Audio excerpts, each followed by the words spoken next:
Hello and welcome to Bomb Squad, an InDreamsClub PlayStation podcast. My name is Andrew Muggleton and I'm not physically joined but digitally joined by my good host Chris Sloan. How are you? I don't know about you, but I'm feeling 22. That's it, yeah? It's episode 22. Episode 22. Very good, Chris, very good. Bit of Taylor Swift to lighten these dark times. Yes, these unprecedented times, as they often say. Everyone's saying unprecedented. I know. Unprecedented is like the new number one word to say. It's unprecedented. I suppose it is true, isn't it? It is unprecedented times, but yeah. So obviously, given the current COVID-19 crisis, Chris and I are not recording together. We are both in our own homes, and it's been an interesting time, hasn't it? Yeah, it's been I don't know. It's just weird, isn't it? It's so weird. You go out the house for your bit of exercise, just go shopping, and it's just dead. Yeah, no one's about. Yeah, so few cars as well. Yeah, it's kind of weird. You obviously you hope everyone is just sort of doing well and keeping safe, but it's just you're seeing like both sides of society at the same time, aren't you? You're seeing like some really nice and good things that are happening, but you also like I was walking past a park doing a bit of exercise walking, and it's just about like this group of like 8 lads just playing football together. Yeah, and you're like, what are you doing? Go home. Yeah, exactly. I've been saying to my friends that whenever, so I try and go out for a walk every day, and so far it's been pretty much bang on. Because I smile at everyone that I walk past, because I want to keep these hashtag positive thoughts and kind of actions, and every time I smile at someone, one day will be everyone's smiling back to me and everyone's in a really good mood and there's dogs dancing around and it's all fun and happy. And then the next day, no one's smiling at all. Everyone's glaring, kind of, and looking really angry. And then the next day will be smiling. So I think today should be an unhappy day for me. Oh, really? So yeah, I'll let you know if that's still the case. But fair enough. I suppose at least like you're getting alternate happiness. Yeah, exactly. Indeed. That's a good that'd be a good name for a book, I think. Alternate happiness. Yeah. Or like an early 2000s punk rock band. That's album. it. That's an emo band. Yeah, absolutely. Well, given these unprecedented times, it's been very interesting to see how many more people have been flocking towards gaming. It's really having a moment right now, isn't it? It's huge. I've had loads of people saying that, they're jealous of the fact that I can just go and play games and stuff like that. When other people are just sort of, okay, well, what do I binge watch now? Or what? Yeah. So it is interesting. But it's been good for catching up on stuff and really getting into games and that. But yeah, definitely. That was kind of what I was coming to. Is I've had quite a few friends ask for suggestions, like people who play a game like every now and then they're like, oh yeah, what's some good like stories to play through or good games to play, which has been fun, kind of making suggestions. But as you say, I have had a backlog of games for probably best part of a decade of like certain things, and this is finally the time where it's actually like justifiable to and possible to actually work through those. I will say that it's quite funny. It's good if you've like got a PlayStation or an Xbox there already, like to hand, that you can just crack on and play some good stuff. But for those people that don't have a console or don't have a computer that can play it, like I've got a friend, my friend Josh has just got I think he's got an old PlayStation 2. Yeah, and I told him which adapter he needed to get so that he could hook it up to like an HDMI. And the games that his brother hadn't managed to sell or throw away were Harry Potter 1, 2, 3, 2 copies of Harry Potter and the Goblet of Fire, so the 4th one. And 2 Harry copies? Potter, 2 copies of it. And then the 5th Harry Potter game as well, all on PS2. Wow. That is quite the collection. Yeah, so quite impressive. He did send me a picture of him playing, I think, like a SmackDown versus Raw PlayStation 2 game though. So SmackDown vs. Raw 2003. yeah, probably. So he's at least moved on a little bit to that. But Yeah.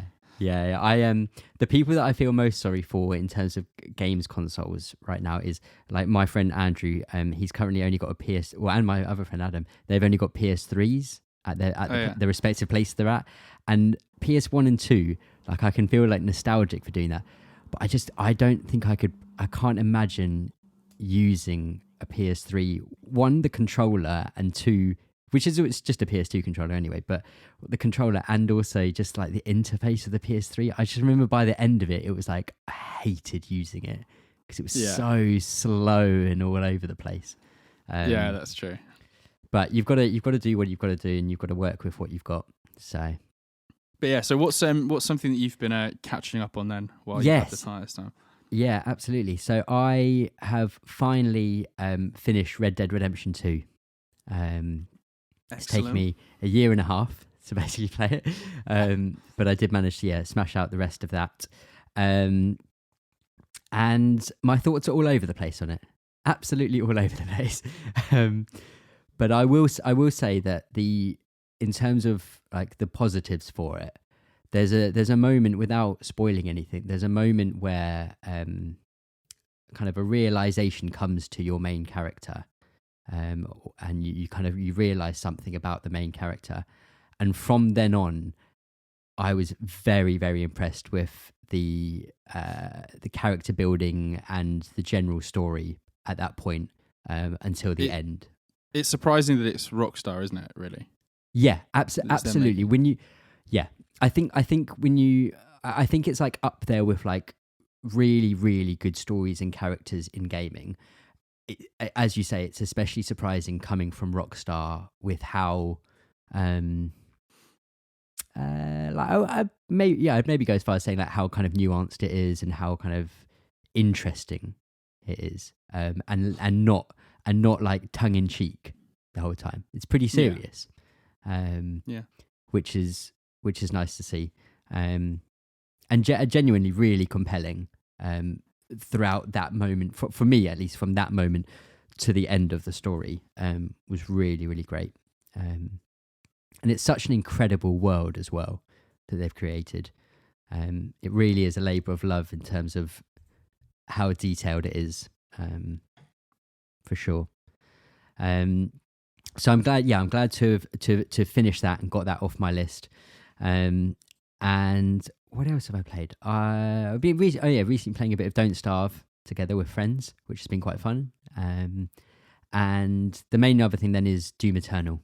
Nice. Now that's out, I have played probably maybe 2 hours or so, which is basically the first, and I'm just about to, like right at the very end of the second mission, and it's so good to be back playing a Doom game. But my goodness, had I forgotten how, especially coming from Red Dead, it is so quick paced. It's so quick, and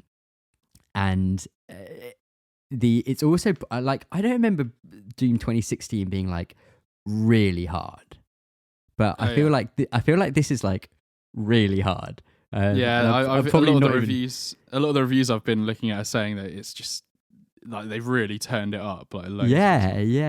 I'm playing on, I think, what is considered like the normal mode. It's the default one that comes up. It's like make me hurt or something like that called. I've died quite a few times. There's one part that was really, really tricky. But it's still so much fun. They really, really quickly get you into the groove of kind of getting weapons, getting abilities and stuff like that. The whole first like mission is basically like a long tutorial, essentially. But it really quickly, there's, you know how with Doom 2016 there's like your kind of intro-y little bit and then it gave you the credits or like the opening title. Yeah. This is like a 2-minute opening video and the title. It's like, it doesn't have that little gameplay bit into it, but it's still really, really cool when it does it. Amazing. Yeah, I was watching a lot of reviews of it and stuff, because I've bought it. I'm ready to go, but I'm just sort of I'm finishing stuff off that I'm currently playing at the moment. Yeah. But just looking at how they've tried to kind of like force you to be really varied in how you take things on, and also trying to make you not just have one way of playing the whole game. Yeah. It seems really clever in terms of like how you get ammo, how you get armor, health. Yeah, that was another thing which is I feel quite different from 2016 is ammo refilling and stuff. Is there is ammo in the world, but like you use your chainsaw, and whenever you chainsaw someone, you get ammo for basically every weapon you have, and it's almost like the chainsaw is your pistol from the first game. Almost, it feels like. Okay. Although you do have limited ammo of the chainsaw stuff as well, so you can just completely run out of everything, Right. which has happened once to me, and it was terrifying the second it happened. But I like how quickly it gets you into the flow of everything. But there is a lot to it. There's a lot of upgrades and modifications to add to things, and you are using like every button on the controller almost immediately. Nice. But yeah, really happy with and also the worlds are so detailed. I think I watched quite a long kind of tech video on InDreamsClub 7, and it's incredible how smooth and how detailed this game is. Yeah, very impressed so far. Brilliant. So what about yourself?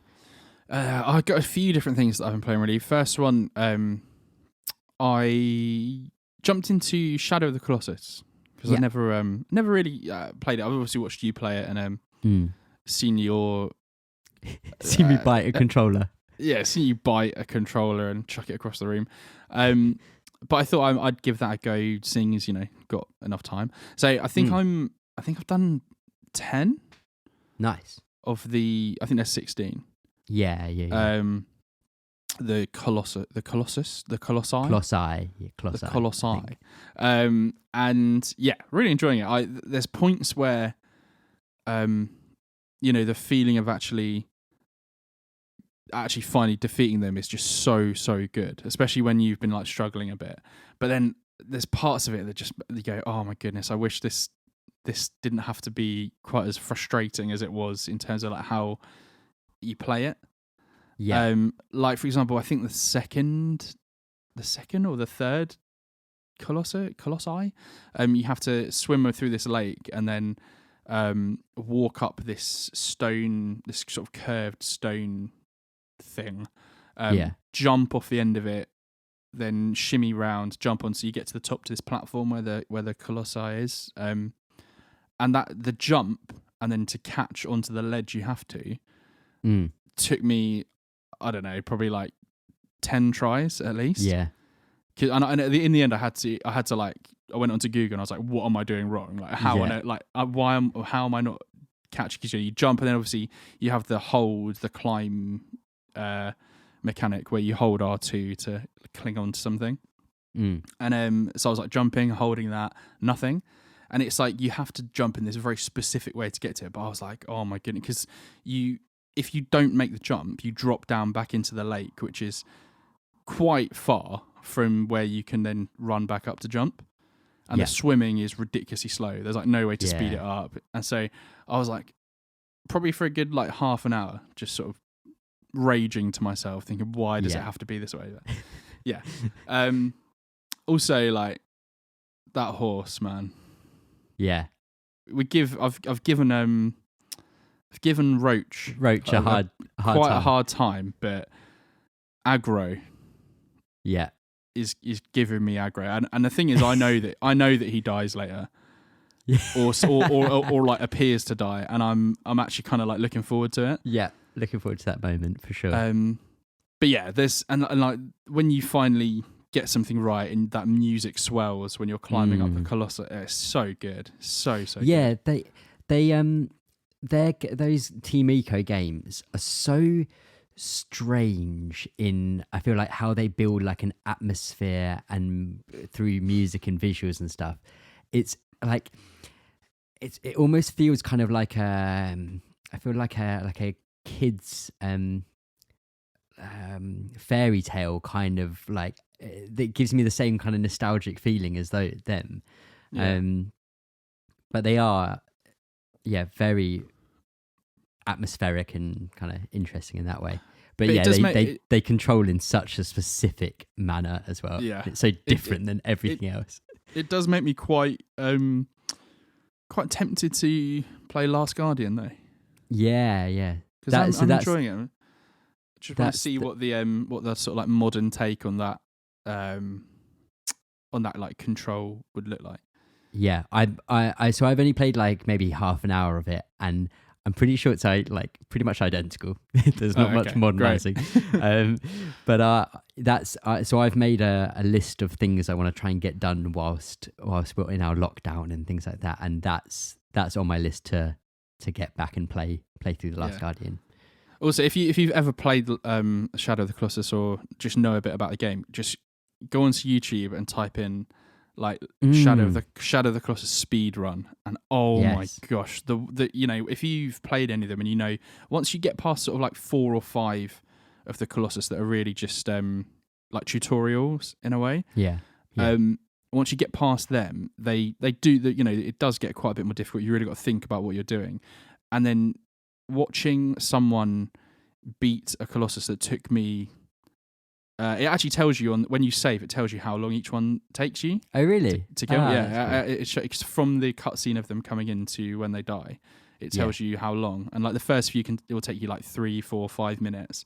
And then there was one, kind of like the big sort of tortoiseshell one that shoots like fire at you.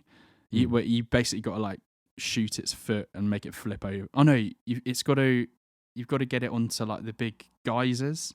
Oh yeah, and then it kind of flips over. That one took me like about 35 minutes or something ridiculous like that. And then watching someone kill it in the space of 2.5 minutes.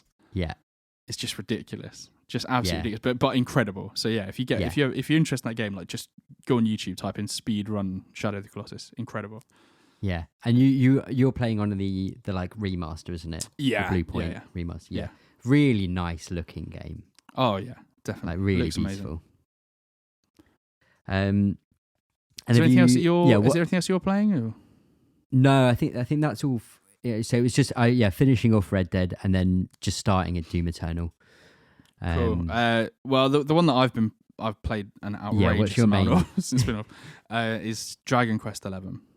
Yeah, so I've really, really got into that. So I think I've just about hit 36 hours played of that game, most of which has been in the space of about 8 or 9 days.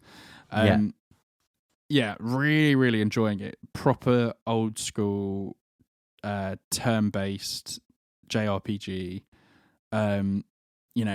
Overblown story. You're the person who was born as part of a prophecy to save the world and defeat the Lord of Shadows. All that sort of stuff. Massively long, like massively long. Like, I mean, it's not Persona level by any stretch of the imagination, but it's probably going to take about 50 odd hours to actually fully complete. And so I'm on the way. I'm on the way to getting to the end of it, but it's been really enjoyable. I really enjoy the turn-based stuff, and you can set your like tactics of battle so that people will focus on a certain thing. You can like set someone to focus on healing. You can set people to, fight in a way that doesn't use too much MP, and so it's quite good how in depth that part is. The thing that's struck me about the game the most, though, that I've enjoyed the most is how well written a lot of the. I mean, they're not side quests, but the sort of main quest parts that are not the major story beats. Yeah. Like how well written some of those parts actually surprisingly are. I was expecting a lot of it just to be sort of like, oh, this little village is being terrorized by this, or whatever. Yeah. Go and kill this big monster. You've saved the village, and a lot of it is kind of like that, and that's what it all boils down to. But the sort of care that's gone into a lot of those, is really impressive considering how big the game is. Yeah, for sure. And it's obviously the art style is absolutely lovely. It's very, over the top, colourful, cartoony. I can see people maybe like not really liking that very much. But when I first saw the style of the Dragon Quest, it takes a while to get used to, but now it just you've completely fallen in love with it, and it's absolutely lovely. And it doesn't look like a game where the story would get quite as dark as it has. Yeah. Which is quite a surprise in a way. Yeah. I will say though, the only problem is that something that I found actually by playing this is that the music, although the music tracks are really good, there's just not enough of them. I don't think there's enough variation in the music in the game, especially because of how long it is. Like the general battle theme is like the same. Yeah. Maybe I think like bosses won't be slightly different, but it's like exactly the same for every single battle. And like you're battling a lot. And like some towns will have the same bit of music, some large open areas will have the same bit. So it's kind of like you'll have your loading screen and then that same bit of music starts again. Yeah, of course.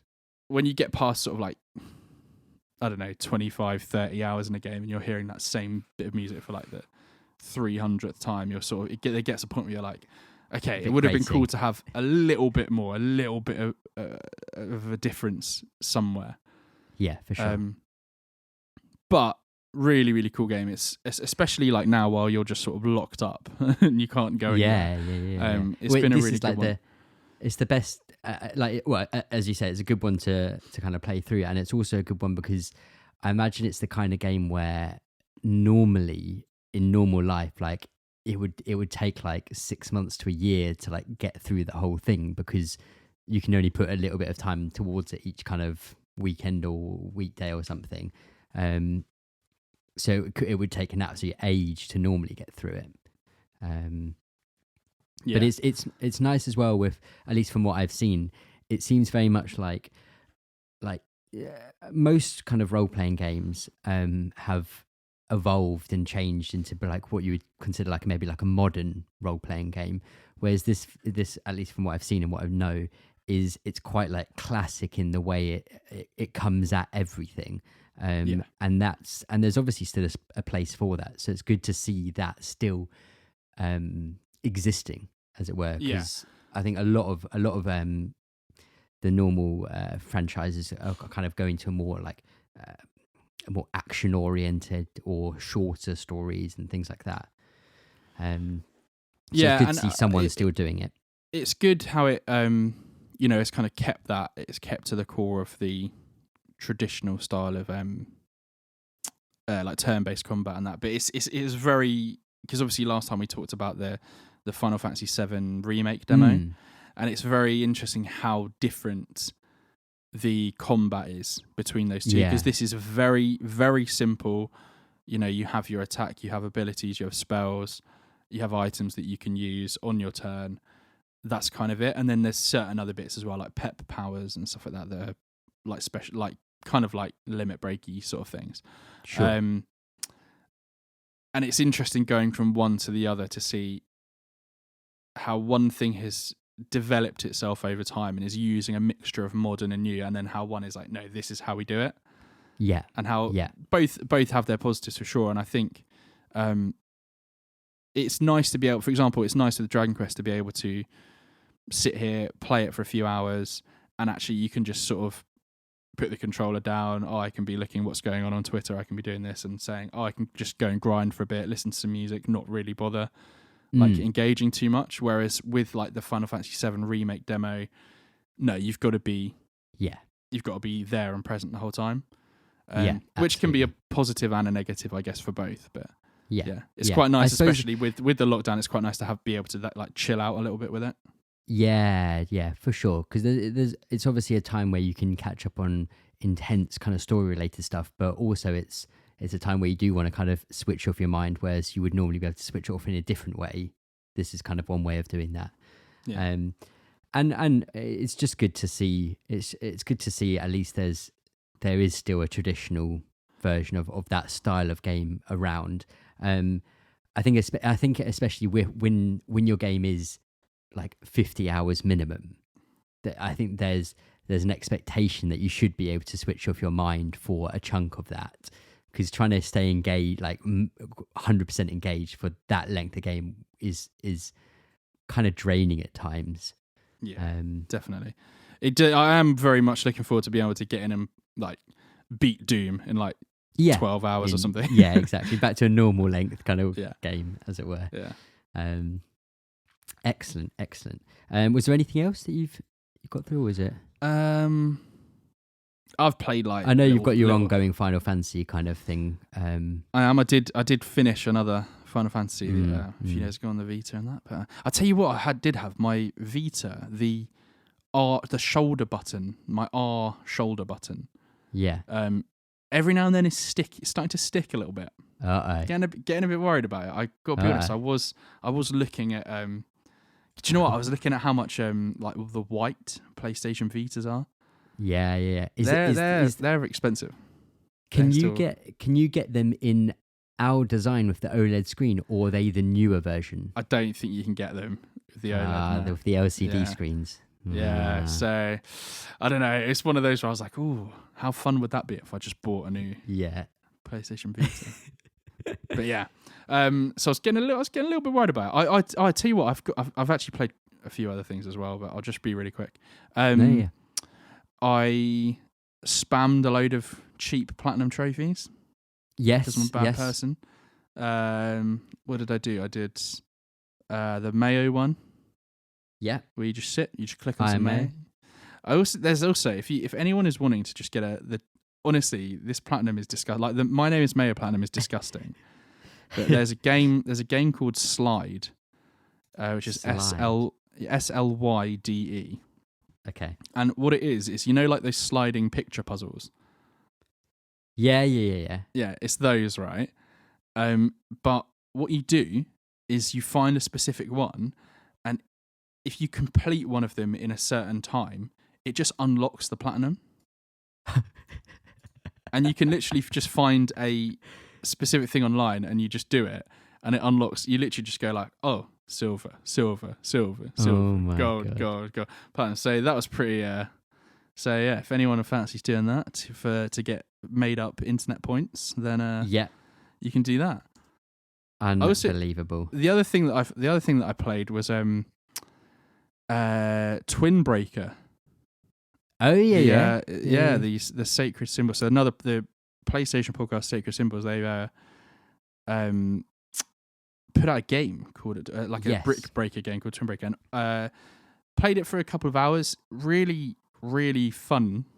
Super hard. Super hard. Yeah, like that doesn't surprise me, to be honest. You're controlling two paddle. Like on Brick Breaker, so you got the little paddle at the bottom. You're controlling. Is it your left and your right stick are the two paddles? Yeah. See.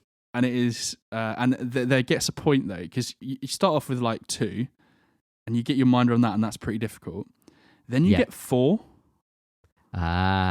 So you've got the 2 at the bottom with your stick. So going left and right with your left and right analog stick will control them going left and right. Yeah. But then you get left and right up and down. Along the side, and honestly, my brain just can't deal. I can't deal with it. It's just way too much. So yeah, I'll jump in every now and then. It's really fun trophy list on that as well. Actually, they're all and what they do as well is because it's made by people that like hunting trophies and stuff. It's got a specific point in the main menu that shows you your stats for every single trophy and what you need to do to get every single one. Nice, which is pretty nice. Yeah, absolutely. And that's cross-buy as well, so you get that on your Vita and your PS4. Yeah, for one purchase. Excellent. I am sorry. I was just also looking as well for This Week in Dreams. Oh yeah, of course. Yeah. So This Week in Dreams. I'm trying to find the link to the actual thing of what it's called. But I think I sent you a link of it, which I think it's called Closer to the River. I think it might be called, and it's a scene, so it's not actually a game. Oh, okay. But it's let me just I'm just going to Google it as well. Closer to the River, if that's actually what it's called, because you can definitely, if you type in closer. Oh yeah. Dreams is a never expanding thing. Is this the level? Yeah, I think it's called Closer to the River. and it's a scene that someone's created. But my goodness, is it one of the most impressive things I've seen in Dreams in terms of pure visuals? Oh wow! It is phenomenal looking, really really impressive. So I'm intrigued to see what people can continue to do when you can create things like this. I know they have a thing called the thermometer, which is basically how much stuff you've got in your scene, and I think that was meant to be running it pretty close to the limit. But it makes me super excited for a PS5 version of it to have like an expanded, bigger thermometer available for the people who are creating stuff. But the guy who made it is called Bad Robo. So it's BAD space ROBO. I mean, he's got a YouTube channel where he's got a couple of his other Dream things. But very Awesome. impressive. Very impressive. Cool. Right. I think we should pause there and have a bit of fun. Good. Maybe All play a right. bit of a game. And I So believe I've, you've got something sorted, right? I have, of course I have. I've brought back Boss or Dross. Boss or Dross. Classic. And what I've done is I've selected bosses from Dragonquest XI, Nice. which you've never played. Exactly. I will Which have means no idea about this. You will have no idea. So you're basically just going on how likely they sound from the name. Okay. Okay. So, and obviously, I'm trusting you now because we're not in the same room, and you're. I know. I am typing. I'm just sending an email quickly. I was just hoping that you're not going to open up No. the Dragon Quest wiki and search for bosses. But the first boss that you need to guess is Wambalina. So you need to tell me Wambalina. Is Wambalina, is it a real boss from Dragon Quest XI or is it Dross? Is it something that I've made up? Right, my hands are clear here. I'm not typing. Sure. Wambalina. I'm gonna say that is a Dross. Dross. So I've made it up. I'm going with Dross, and I'm thinking, regardless of whether I get this right or wrong, this is going to be a good kind of indicator moving forward. If I know if it's real or not, then I can base my knowledge around that. Okay, you're wrong. No. Wambalina. Right, so I know that Dragon Quest boss names are stupid. Then Dragon Quest's boss names are quite silly, or some of them. Okay. I'll tell you a couple that I haven't got on the list as well when we're done. Number 2. I've got 10, by the way. Okay, cool. Number 2 is the Headless Goncho. How do you spell Goncho? Goncho. Okay. The Headless Goncho. Right. This I'm going to stick with. I'm going to say that this one is a boss then. Okay. Yeah. This one is Dross. No. It is. I'll tell you what. It was a bit of a trick one though, because there is a boss called the Headless Honcho. Ah. I just changed the name slightly, so that one I was tricking you a little bit. Okay. Yeah. Okay. Right. Number 3. You ready? Yeah.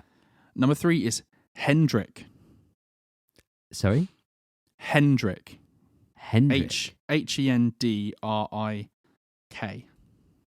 Okay, it's kind of like the gin, but without the S. Yeah. Kind of like the gin. Yeah. This one, Hendrik is Hendrik's a Dross. I believe you made that one up. Hendrik is Dross. Yes. But I didn't. He is actually a character in the game, and it looks Dragon Quest XI spoilers, everyone. It looks like he's going to be a boss, like throughout the game. It kind of looks like he's going to be one of the bosses, but actually, he's a good guy. So you were correct. Cool. Well done. Right, number 4. Number 4 is Mordegon.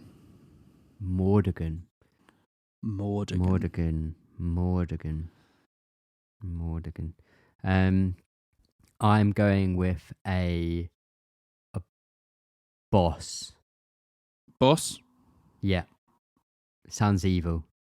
Correct. Mordegon Yeah. is the Lord of Shadows. He's the bad guy. Oh, he's the main baddie. He's the main villain. Gotcha. At least, like at this point, I'm told he is the main villain. It was a classic sort of like 20 hours in. Yeah. Oh, this is the real villain. Okay, cool. Ah, okay. So hiding in the shadows beforehand. Yeah. Okay, number 5. Number 5 is Tatsunaga. Katsunaga. No, Tatsunaga. Tatsunaga.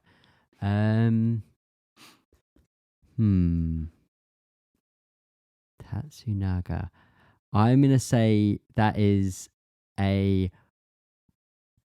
boss. Sure. No.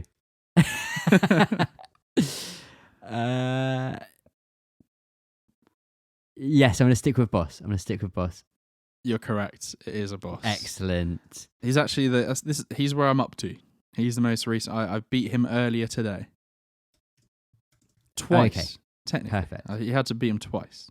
First time, he was easy. Second time, much more difficult. Much more difficult. Okay, number 6 is The Restless Knight. The Restless Knight. The Restless Knight. And that's knight as in like Knight, by the way. Yeah. It's a good name, you know. It's a good name. It is a good name. Yeah, that's why I'm going to say it's boss.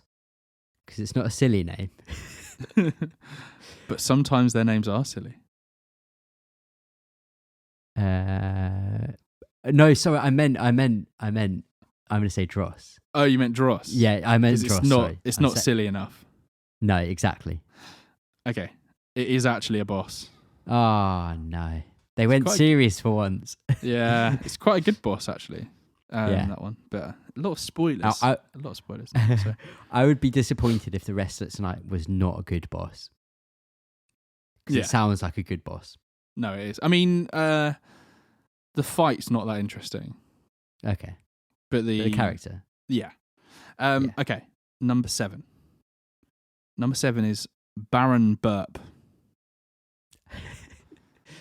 I'm just gonna. I'm going Dross. It can't be that silly. You sure? It can't be. Yeah. It is Dross. I did make that one up. Yeah, I did make that one up. Look, I like the name as a boss, but it's just bit too much. Yeah, bit too much.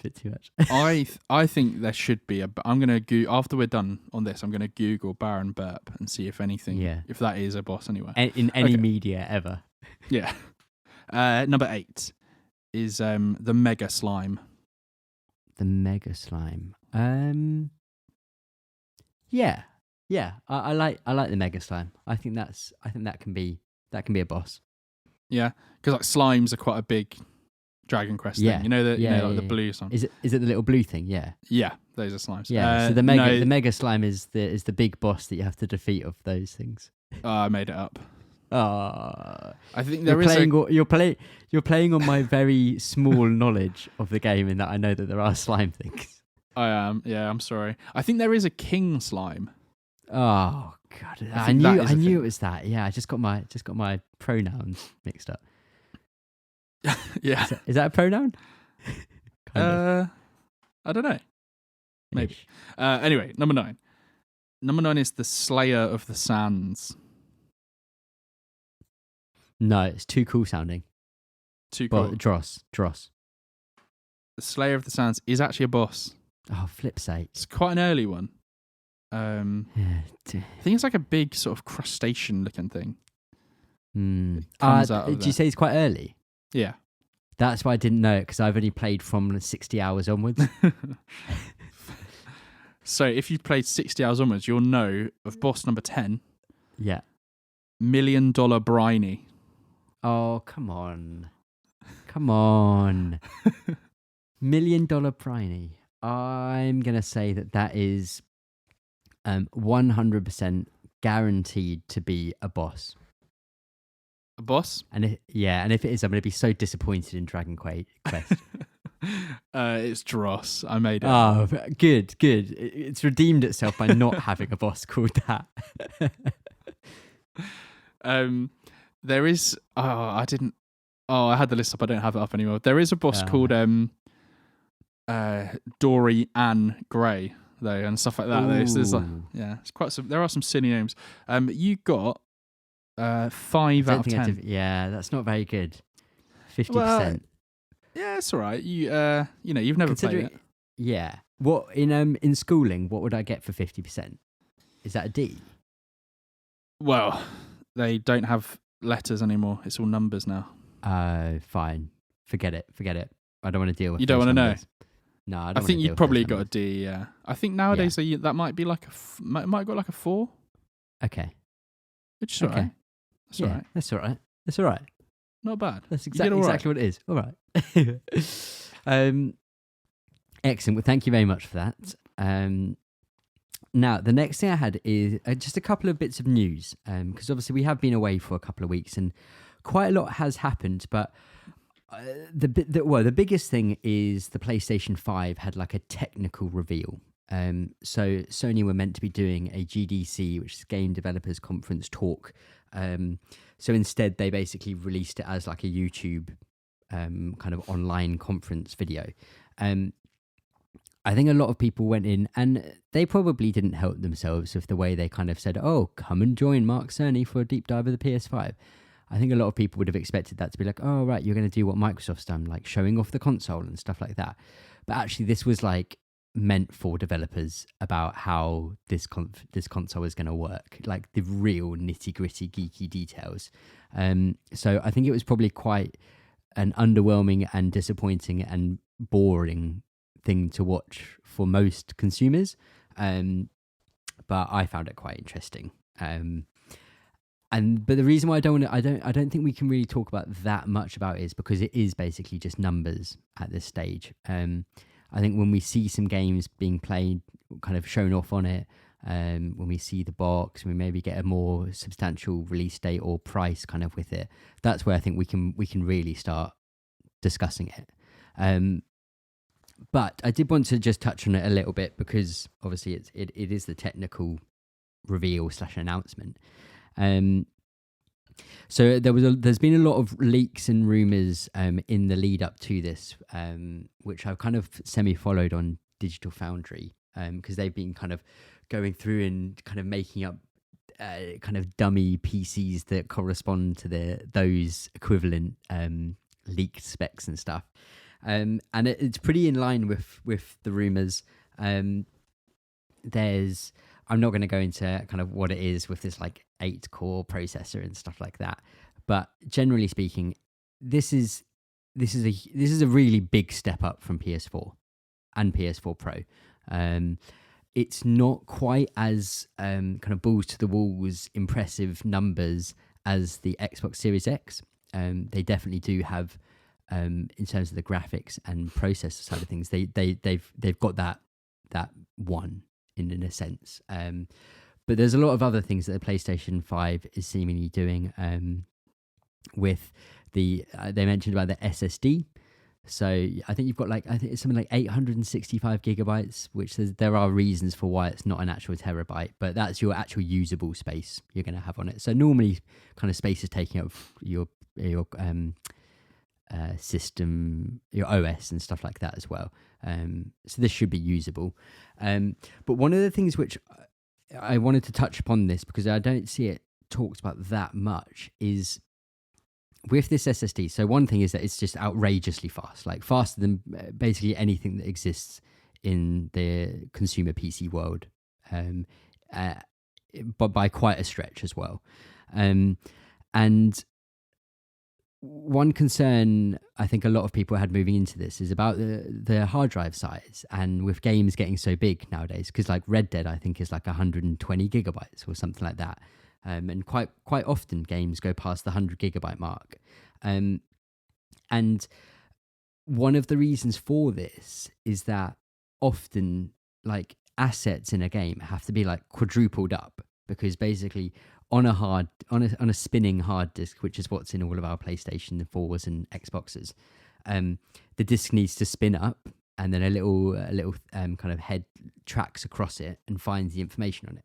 So because that takes time to spin up, and then it takes time to actually access and look over it, developers often like quadruple the assets on the disk. So what you have there is it's quadrupling it so that it only takes a quarter of the time to find it, because there's 4 versions of it that it can look for. With the SSD, however, this is all directly fed into it straight away. So there's none of that seeking and searching for stuff. It just happens instantly. So although we don't have a terabyte of space available, you've got 865 or whatever it is, it should, technically speaking, as long as people create their games for the system and with that in mind, the game sizes should actually come down in size quite a bit. So I don't think this, you're going to be able to load like 3 games onto your console is going to be as drastic as it maybe kind of clickbaity sounds. Which I think is a great kind of knockoff of having the SSD in there. So I'm hoping that will help reduce it, even if it's just a quarter. You take off a quarter of the size of all the games. That's still going to make a big difference in the amount of stuff you can put on there.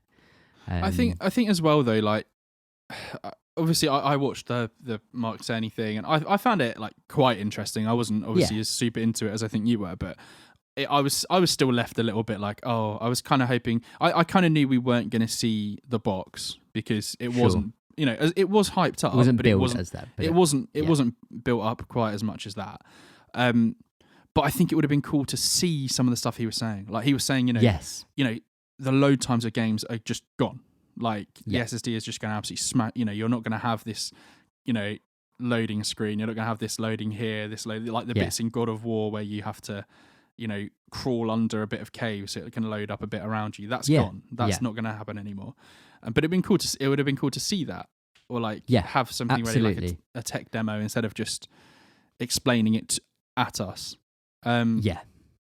However, I think the thing, obviously, like we were saying, the Xbox, the Series X looks like it's an absolute beast in terms of, it's teraflops and all this stuff and all this it can do. But I think at the end of the day, the reason that PS4 won the last generation or whatever, or maybe that's a stupid way of putting it in terms of one, but outsold the Xbox One by a considerable margin, is because of 2 things, and that was firstly the price, and secondly the games. Absolutely. And I think that those are the 2 most important things. Like the PlayStation is less powerful, maybe its SSD is considerably better, but if one comes out a bit cheaper, and if they can say, well, Spider-Man 2, God of War 2, potential Last of Us future, potential Uncharted games, potential Ghost of Tsushima, Horizon, if it can come out and say, well, that's done, promise all of this, then I think that's going to speak more than the teraflops that a game can put down or anything like that. Yeah. I think you're completely right there, and I think it's very easy, especially for myself, when I was looking at it and kind of all the details come out, and then you go into the forums and you see people going crazy with flame war, like console war stuff. It's very easy to forget that that's not the real situation with it. As enthusiasts, we kind of see that enthusiast mindset with it. They are 100% with that reveal and the kind of specs they put out there. They are 100% going for a cheaper console than Microsoft. 100%. Like Microsoft can eat more cost if they wanted to try and bring the price down. They're a much bigger company to be able to eat those costs, but just the raw stuff that's in there, this is I don't know whether it's significant, because the SSD might be something that offsets it, but in terms of just like most of the stuff they're going for a cheaper device to sell, which I think what's interesting is I think you'll end up with the way you always have to separate as well with this kind of stuff, third party and first party stuff. One of the big things is this SSD, obviously, that Sony's saying, it's like let's just say it's double the speed. I think it is like almost double the speed of the one on the Xbox. Now, the way you can look at that is right. A game will load in 1 second instead of 3 seconds, or along those lines, kind of in terms of when you get down to the numbers. That's fine. That no one's going to give a crap about which one loads half a second quicker than the other one. What will be different is when it comes to first party games, because one of the things you have is when you look forward in a game, the world around you is created there, and there is basically a buffer on the sides so that when a character quickly turns, it's kind of loading in that stuff which is already buffered there. If you times that buffer by 3 or divide it by 3, suddenly to turn really quickly, you don't need to have a huge buffer, and you can make everything that you're seeing far more detailed because you don't need to buffer in the rest of the stuff around you.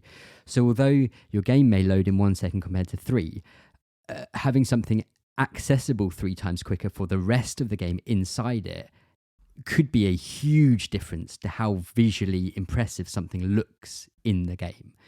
And that's why, unfortunately, that's only really, I think, going to be seen in first-party games, because on a third-party developer, they're going to go for the bottom level of whatever's available. So it will be the SSD of the Xbox and the GPU of the PlayStation is what will be the baseline. Yeah. And then on the Xbox, you'll just get maybe a slightly better, consistent 4K approach or something like that, because it has the higher graphics card. The SSD, I think, is going to be a very much that I don't know how easy it'll be for people to make a game to take advantage of that extra SSD speed whilst also making it easily compatible with the Xbox One. I just don't know that. But I think what you will see is open world first party games from Sony are going to be have a huge benefit. We can't even comprehend it compared to in previous generations of consoles, like how much better this is, and how big of a leap this is. And that I think something like Horizon 2 is going to be primed for being one of the most impressive things we will have seen in gaming. I think the Spider-Man sequel as well, like the detail that they're going to be able to put in. Yeah, absolutely, absolutely. So I'm very positive coming out of it, only because when looking at the Xbox, this is an incredible jump in power and one in kind of additional technical stuff they're doing with it for the PS5 compared to the PS4. These console kind of teraflop numbers and stuff, they work on sliding scales in terms of if you double the if you go from 1 to 2, that's a huge difference. But then if you go from 9.5 to 11, even though it's a percentage kind of, there's a bigger number difference, it's actually less of an impact and stuff. So I don't know. It's going to be very interesting to see how it shakes out. But I think your first party, it's still too early for Microsoft's purchasers to begin to flex their muscle. I think that's going to take several years to really have that working. And even the caliber that they bought some really good studios for sure, like Obsidian and Ninja Theory and stuff. But I don't know if they're quite the draw or quite the almost like headline of like a God of War, a Horizon, Spider-Man stuff. A Hellblade is a really cool game and has like a cult following, but it's not a pure system seller like a Spider-Man would have been. No, for sure. So I think until we see something different, Sony still have the exclusives, and they, at least from what we've seen from these specs, like they have the price as it stands. I think it's going to be very interesting once we get those final details. But yeah, I think I don't really want to talk too much more about it because we're kind of getting into hypotheticals with it. And until we really start seeing some of these games, we can actually start making kind of predictions with it. But exciting nonetheless, and we're that much closer to the actual thing. Interesting in that video, and also from Microsoft on the other side as well, still sticking with the holiday. Coronavirus hasn't sidetracked that. I think there's no doubt that there'll be limited supplies. However, I know that Chinese factories are in the process of reopening and stuff. My small tidbit off the side, which is probably quite different for consoles, but probably not a huge difference, is like, for example, iPhones. I think the iPhone this year in September is normally when it's released. They're saying that it shouldn't have too much impact because they only really start going into production in kind of May and June time. So I imagine consoles will maybe have a slightly longer time for production, maybe not. So if Chinese manufacturing is beginning to get back to where it is, or kind of, then I'm hoping it won't have too much of an issue. I think the bigger thing will be more on the consumer side of wanting to purchase something. I think that's the bigger impact coronavirus will have on it. But they've doubled down for their holiday 2020. So I think we'll still see a November release date probably, or something like that. Cool. So that's the kind of big PlayStation news. I had a couple of other things here, much smaller things. I'll start with so if you heard our games of the decade list, you might know that I'm quite a big fan of Nier Automata or Automata. It's definitely Automata. Automata sounds ridiculous. I'm a big fan of Nier Automata, I think. I don't know how to say it. But that is actually a sequel to another game called either Nier Replicant or Nier Gestalt. And that depends on whether you bought it in Japan or in the West. And that's always been stranded on the kind of PS3. And they've just announced that because it's the 10th year anniversary of Nier, there's going to be a kind of master coming to PlayStation 4, PC, and Xbox One. It should be sometime this year. It's based off Nier Replicant, and it's quite interesting. I didn't properly know this, but so the West and Japan got two different versions of this game, Replicant and Gestalt. And Replicant, you play as a brother with his sister, and his sister's really ill, and you're going off to basically find a cure for her illness. In the West, in Gestalt, you're the dad and a daughter. So it's this like slight different dynamic, but supposedly most widely kind of thought is that Gestalt, being a dad and daughter, is a better it thematically worked better, but they're bringing across Replicant, so we'll be a brother and sister. So that is something I'm quite excited for. Cool. We said Epic Games, publisher and creator of Fortnite, who's our favorite game. They recently announced that they are doing their own publishing for 3 developers. So they've got under their wing now, they've got Gen Design, who are basically the offshoot company of Team Ico. So when Team Ico kind of closed down, Gen Design is the Last Guardian, what you're talking about, Shadow of the Colossus and Ico previously. So they're under the umbrella. Playdead, who made Inside and Limbo, and also Remedy, who recently just brought us Control, are all under that publishing arm now. So they're going to be completely funding all development for the next for those studios. And there's kind of a breakdown of what kind of revenues they get and stuff like that, and profits and stuff. I mean, it all seems, I don't know, in my mind, it all looks pretty good. And kind of, I think, especially having played Control and really enjoying it, but seeing that, I know it did actually, they were happy with how well it sold and how much money it made, but it not setting the world light at all in sales. I was kind of a little concerned, like, I hope they get to keep going, because they are such a weird company that I wouldn't want to see them go down, as it were. So this is obviously going to give them quite a bit of hope, which is nice. The last thing I had on here, which is kind of a bit more of a wishy-washy thing, is Konami rumors. So there's been a lot of rumors flying around about Konami and their IP. So things like Silent Hill, Metal Gear Solid, Castlevania, in Sony and Microsoft seemingly being in some sort of bidding war for buying or exclusive rights to all of those IP. I don't know if there's really any truth to any of it, but it's quite fun to think of the possibilities of it.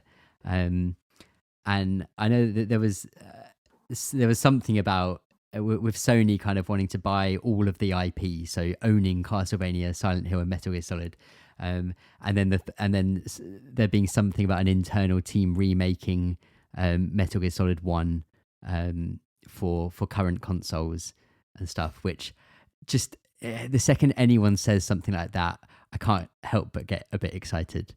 Yeah, I would love to play through a remake or a remaster or whatever of Metal Gear Solid. That'd be so cool. It'll be so good. And the other thing off the back of that, on the Sony side of things, was the rumor was that Sony were really, really like trying hard to kind of smooth over the relationship between Konami and Kojima, so that they could bring him back to finish Silent Hills or keep working on a Silent Hill game. And that they were like, Sony were like being like the people in the middle trying to force an amicable situation. I'd love Silent Hills to come back. Maybe its time's gone, but I'd still love to see the light of day. But I thought it was worth just mentioning because it's quite fanciful and quite kind of interesting to think about the possibilities of what could happen if either of them got exclusive rights to those franchises. Oh, that'd be crazy. It would be so weird for Microsoft to do it, but also I saw someone mention like obviously I wouldn't want this if you're a Sony fanboy, but as a Sony fanboy, if they did that, my goodness, like I would love to see Sony's response. Because if Microsoft bought that, like that's like a big win. So I feel like you'd need Sony to do something in response or kind of try and work something out. But the idea of like, because obviously if Sony could get the rights to Metal Gear Solid and then also they have Kojima, like, yeah, it's possibilities. The possibilities, but also like I hesitate as like one of the Metal Gear's like my favorite franchise. Like I kind of don't want another Metal Gear. We're done. We don't need any more. But then if there was going to be one, I would want him involved, obviously. The possibilities. And then imagine if Sony bought Blue Point and they're making that Dark Souls remake or remaster, and then they can bring them in to do Metal Gear Solid. Oh, it'd be beautiful. Definitely. It would be beautiful. But we'll see. It's all rumors at this point. And that's about it. There's obviously a lot's happened over the last couple of weeks, especially with coronavirus and stuff. But those are the main things that kind of piqued my interest. Was there anything you had? No, don't think so at all. Cool, excellent. Well, let's move on to our favourite way to finish a podcast, which is betting. Being obsessed by bets. So last episode we had a bet where we were going to talk about where we're going to have a look. We're going to go on Sony PlayStation's YouTube channel and look at the Ghosts of Tsushima story trailer. We're going to look at how many views it had. Now, I'm pretty sure I said somewhere in the 10 million range. I think you said somewhere in the 12 million range. Yeah, I think I said 13. 13, okay, yeah. I think I was like 10.6 or something like that. Yeah, okay. So, Chris, you have the YouTube channel there open, right? I've got it open right now. Okay. Talk to me about, reveal how many views it's had. So I said 13 million. And you said 10 million. I can tell you that we both grossly overestimated how many people would have watched this trailer. So it's got 307,700 views on the PlayStation channel. So okay. So we slightly misjudged that one.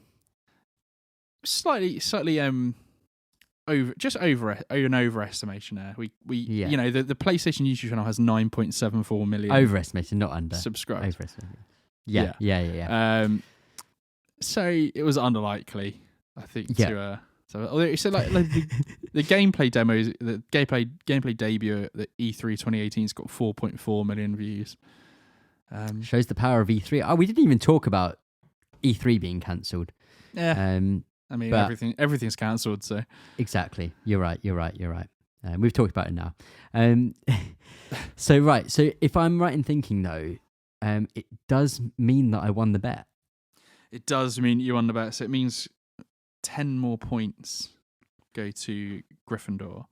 Yes. Which I'm pretty sure makes the score currently 20-10. Ooh, so pulling out a lead there now. Gryffindor have the lead. I think this is actually the first time that you've ever been ever been in front, and since the final episode of 2019. Yeah. So I think I won the first one of this series. Oh, did you? I think I remember saying starting as I meant to go on. Huh. Okay. Maybe not. Regardless, though, I'm in the lead, which is good. Yeah. The way things should be. So what's the next bet? Next bet. Right. So I've been playing Doom Eternal. It's just come out. Everyone's excited about ripping and tearing and killing demons and this sort. So we are going to do something which, we've done before a couple of times. We're going to go on to OpenCritic.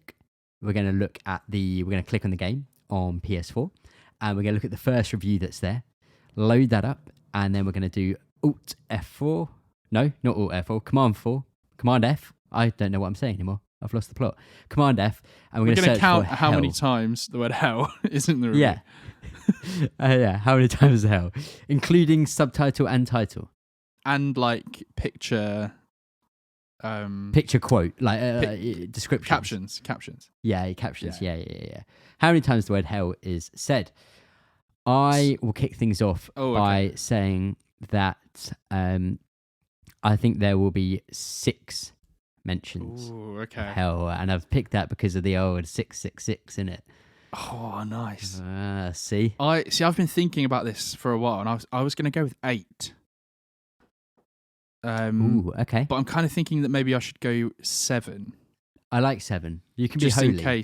Just in case it was 7, then it would be like, we wouldn't be able to make. So I will pick 7 times. On the topic of 6s, the last trophy on the trophy list of the game is kills 666 demons, and it's something like, because it's a magic number, is what it's called, or something like that. Okay, nice. Which is quite fun. So that is locked in. They are locked in, and that's the bet. So I think that about does it for us today. I think we should be able to get into a fairly regular schedule with this now, because we had a few issues of trying to arrange microphones because of the lockdown, but we've got that sorted now. So we should be good to go. So hopefully we'll get back to a slightly more regular schedule with the episodes. But I think that about does it for today. So thank you as always, Chris, for joining me here. It's been an absolute pleasure to absolutely. And we need to do this. Where can you find us, Chris? Everywhere. No, you can find us at InDreamsClub.com, which is our website.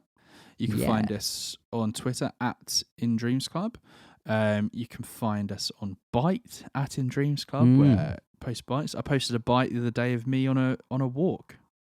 Nice. At night time. Behind the scenes. Behind the scenes. It was while I was having a break from Dragon Quest. You can also find us on YouTube. Yes, absolutely. Where you can hopefully see our last episode. Is the plan to get.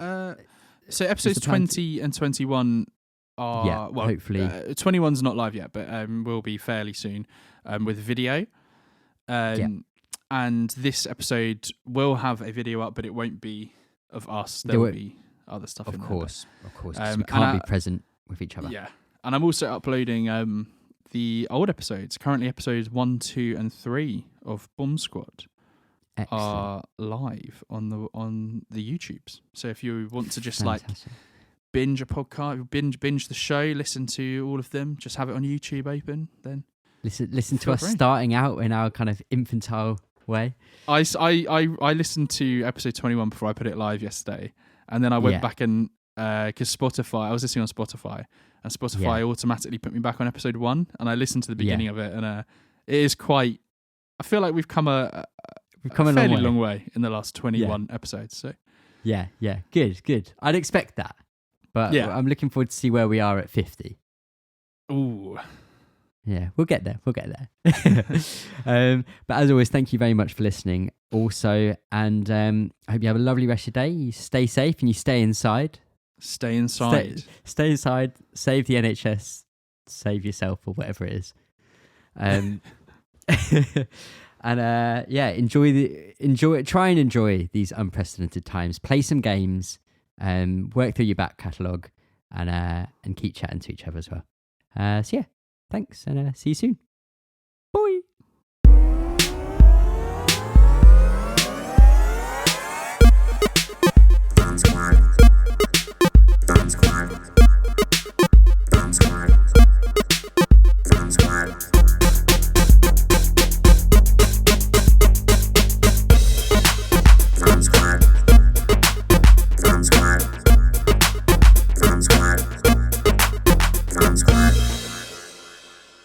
Read.